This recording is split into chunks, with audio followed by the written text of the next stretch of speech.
नमस्कार दोस्तों, स्वागत है आपका हमारे YouTube चैनल पर जिसका नाम है परीक्षिता एकेडमी। और आज हम बात करने वाले हैं प्रमुख सरकारी योजना या कल्याणकारी कार्यक्रम के बारे में जो कि निःशक्त जन यानी कि हैंडीकैप्ड से संबंधित है। तो इनके संरक्षण और सुरक्षा के लिए जो सरकारी उपाय हैं उसके बारे में हम बात करेंगे। इसका मुख्य उद्देश्य क्या है, पूरी सबकी विस्तार से चर्चा करेंगे। सबसे पहले जानते हैं कि टॉपिक क्यों इम्पोर्टेंट है। तो प्री और मेंस दोनों ही पॉइंट ऑफ व्यू से इम्पोर्टेंट है। यहाँ तक कि स्टैटिक और करंट अफेयर में हमेशा ही योजनाएं छाई रहती है और पूछी जाती है। तो इसका लेवल करंट अफेयर का, स्टैटिक का तो सभी इंपॉर्टेंट है, इसलिए हम ये वीडियो लेकर आए हैं। स्पेशली अगर हम बात करें तो MPPSC mains paper 2B unit 3 को लेकर ये वाला टॉपिक हमने जो है डिज़ाइन किया है। तो इसी के बारे में हम पूरी वीडियो में बात करने वाले हैं। आगे बढ़ते हैं, लेकिन उसके पहले आपसे कहना चाहेंगे कि अगर आप हमारे इस यूट्यूब चैनल पर नए हैं तो चैनल को सब्सक्राइब करें, वीडियो को अंत तक देखें और बताएं कि वीडियो आपको कैसा लगा। चलिए, तो हमारे इस वीडियो में हम आगे बढ़ते हैं बिना टाइम वेस्ट करे।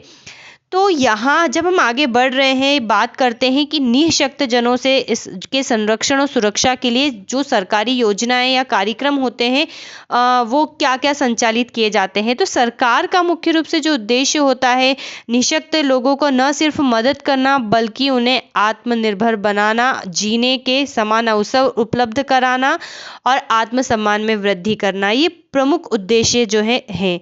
अब यहाँ पर निःशक्त जन को हम आगे कंप्लीट करें इसके पहले हमें ये जानना ज़रूरी है कि एक्चुअल में निःशक्त जन किसे कहते हैं। तो PWD कानून 1995 के अनुसार चिकित्सीय दृष्टि से यदि किसी व्यक्ति के शरीर का 40% से ज़्यादा हिस्सा विकलांग है तो उसे निःशक्त व्यक्ति या दिव्यांग व्यक्ति जो है माना जाता है। निःशक्त की कैटेगरी कई होती है, ये हम कुछ हमारे प्रीवियस वीडियो में पढ़ चुके हैं। तो भारतीय जनगणना के अनुसार इसमें 8 प्रकार की निरोगिता को शामिल किया जाता है, जैसे मानसिक रोग, देखने की निरोगिता, सुनने की निरोगिता, बोलने की निरोगिता, मानसिक मंदता, चलने फिरने की निरोगिता, बहुविकलांगता, कोई अन्य विकलांगता इत्यादि प्रकार से जो है इसको डिफाइन किया जाता है। तो यहाँ पर अब आज हम जो है स्पेशली बात करेंगे इनके द्वारा जो सरकार को जो प्रमुख योजनाएं चलाई जा रही है, अब हम कहें कार्यक्रम चलाए जा रहे हैं उनके बारे में। तो चलिए सीरीज में आगे बढ़ते हैं और बात करते हैं प्रमुख कार्यक्रम की। तो यहाँ पर हम बात करेंगे सबसे पहले हुनर से रोजगार कार्यक्रम के बारे में। हुनर से रोजगार कार्यक्रम जो है ये हॉस्पिटैलिटी सत्कार उद्योग के क्षेत्र में है और मुख्य रूप से जो है निःशक्त विद्यार्थी हैं उनको प्रशिक्षित देना जो है इसका कार्यक्रम का मुख्य उद्देश्य है। भारतीय पर्यटन विकास निगम की पहल है और यह योजना सत्कार उद्योग के क्षेत्र में कुशल कर्मियों की कमी को पूरा करने के उद्देश्य से निर्धन निःशक्त विद्यार्थियों के लिए आरंभ की गई है। इसमें Ashok institute of hospitality and tourism management के माध्यम से निःशक्त विद्यार्थियों को प्रशिक्षण दिया जाएगा। इसके तहत क्या रखा गया है, तो 8वीं पास की योग्यता है जो कि सभी के लिए कॉमन है और बहुत सिंपल है।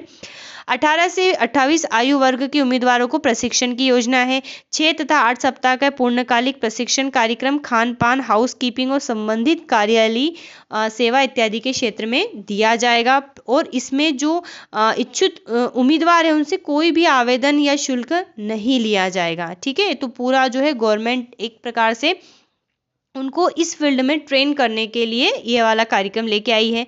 अब बात करते हैं दीनदयाल दिव्यांग पुनर्वास योजना के बारे में। तो इस योजना का जो मुख्य उद्देश्य है, निःशक्त व्यक्तियों के लिए समान अवसर, क्षमता, सामाजिक न्याय तथा सशक्तिकरण सुनिश्चित करने के लिए अनुकूल वातावरण प्रदान करना है।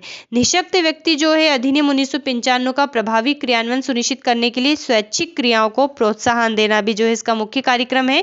तो यहाँ पर ये वाली बात है। अब हम बात करते हैं राष्ट्रीय दिव्यांग पुनर्वास कार्यक्रम की। तो दूर दराज तथा ग्रामीण इलाकों में रहने वाले जो दिव्यांग व्यक्ति है तथा उनके परिवार के लोगों को पुनर्वास संबंधी सलाह एवं सेवाएं उपलब्ध कराने के लिए कार्यक्रम चलाया जा रहा है, अर्थात जागरूकता का एक काम करेगा। इस कार्यक्रम के तहत सबसे निचले स्तर से लेकर ऊपर तक स्तर तक पुनर्वास सेवाएं उपलब्ध कराई जाएंगी। आगे बढ़ते हैं, बात करते हैं दिव्यांगों के लिए माध्यमिक स्तर पर समावेशी शिक्षा के बारे में।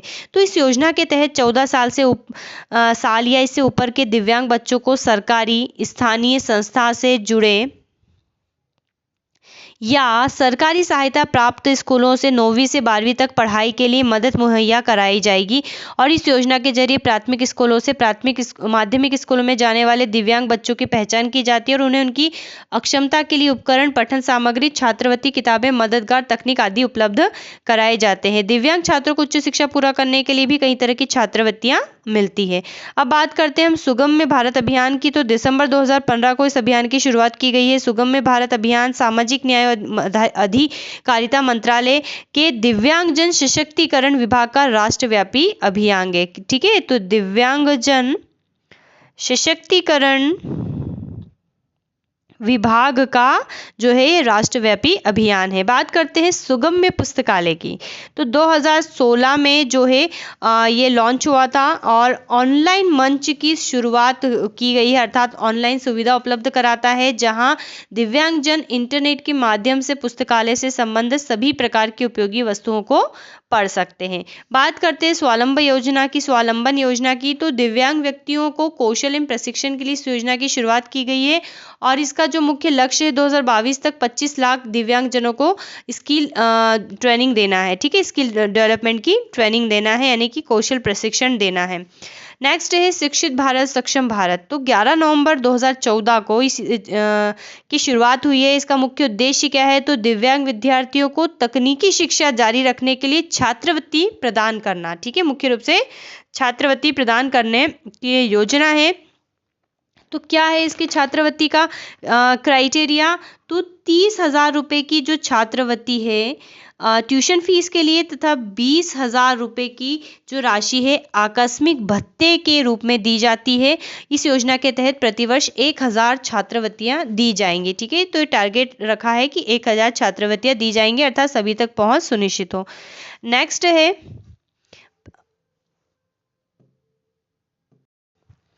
कृत्रिम अंगों और उपकरणों की खरीद फिटिंग की सहायता योजना। ठीक है, खरीद का मतलब है कि हेल्प के उद्देश्य से ही ये प्रोवाइड की जाती है। तो यहाँ पर क्या है, इस योजना का जो उद्देश्य है मुख्य रूप से जरूरतमंद विकलांगों को टिकाऊ, अत्याधुनिक और वैज्ञानिक विधि से निर्मित मानक सहायक उपकरणों की सहायता उपलब्ध कराना है, जिससे इनकी विकलांगता की परेशानी कम हो सके और इनकी आर्थिक क्षमता बढ़ सके तथा शारीरिक, सामाजिक और मनोवैज्ञानिक रूप से इनका पुनर्वास हो सके।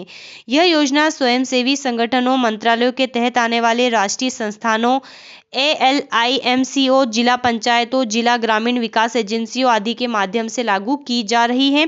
अमल करने वाली एजेंसियों को सहायता उपकरण आदि खरीदने, ढांचा तैयार करने, उनका वितरण आदि के लिए अनुदान भी जो है दिया जाता है।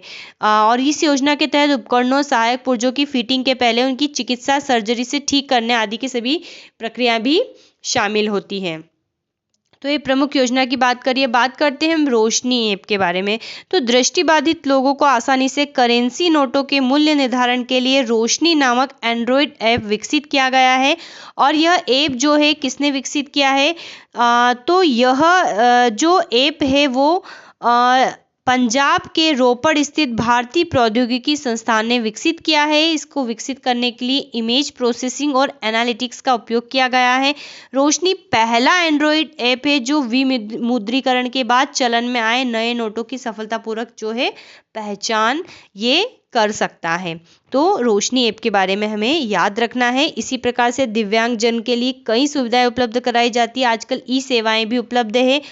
दिव्यांगजन web portal, mobile application, kiosk, कई माध्यम से जो है सूचना या जो हम कहें सूचना और संचार प्रौद्योगिकी का उपयोग कर सकते हैं। अब आइए कुछ महत्वपूर्ण बातों टॉपिक पर चर्चा करें। आवाज़ की हम बात करें तो आवाज़ को जो वैकल्पिक और संवर्धनात्मक संचार युक्ति है, इसका उपयोग वाक दोष वाले लोग, सेरिब्रल पॉल्सी, ऑटिज्म, मंदबुद्धि और एफएसी आदि से ग्रस्त लोग कर सकते हैं। ठीक है, संचार युक्ति है। कवि क्या है? तो कवि भी जो है वाक दोष से ग्रस्त बच्चों के लिए एक उपकरण है। ठीक है, ये भी एक उपकरण है। ब्ली वॉच की बात करें तो यह एक स्मार्ट वॉच है जिसका उपयोग श्रवण बाधित लोग कर सकते हैं। टॉकबैक सुविधा भी होती है। टॉकबैक सुविधा, तो इससे उबर या ओला जो है बुक कर सकते हैं। और ई सर्विस समावेशन के बारे में भारत सरकार की अगर पहल की बात करें तो इलेक्ट्रॉनिक तरीके से आयकर का भुगतान यानी ई filing online railway ticket booking, electronic और सूचना प्रौद्योगिकी मंत्रालय, समाज कल्याण, महिला और बाल विकास मंत्रालय समावेशन की दिशा में सरकार की कामयाबी का अच्छा उदाहरण है और इनकी सेवाएं आमतौर पर दिव्यांगजनों के लिए आसानी से उपलब्ध रहती है। तो इस प्रकार से जो है सरकार द्वारा कई प्रयास जो है हैंडीकैप्ड के लिए यानी कि निःशक्त लोगों के लिए किए जा रहे हैं। तो यहाँ पर आज हमने इसके बारे में बात करी। हालांकि बहुत कुछ है इनके बारे में, संस्था भी जानना हमें चाहिए कि भारत में ऐसी कौन सी संस्थान है जो इसके बारे में काम करती है। लेकिन आज का हमारा जो वीडियो था मुख्य रूप से बेस्ड था प्रमुख कार्यक्रमों को लेकर। तो बताइएगा वीडियो आपको कैसा लगा। अच्छा लगा हो तो चैनल को लाइक सब्सक्राइब जरूर करें। Have a nice day and thanks for watching.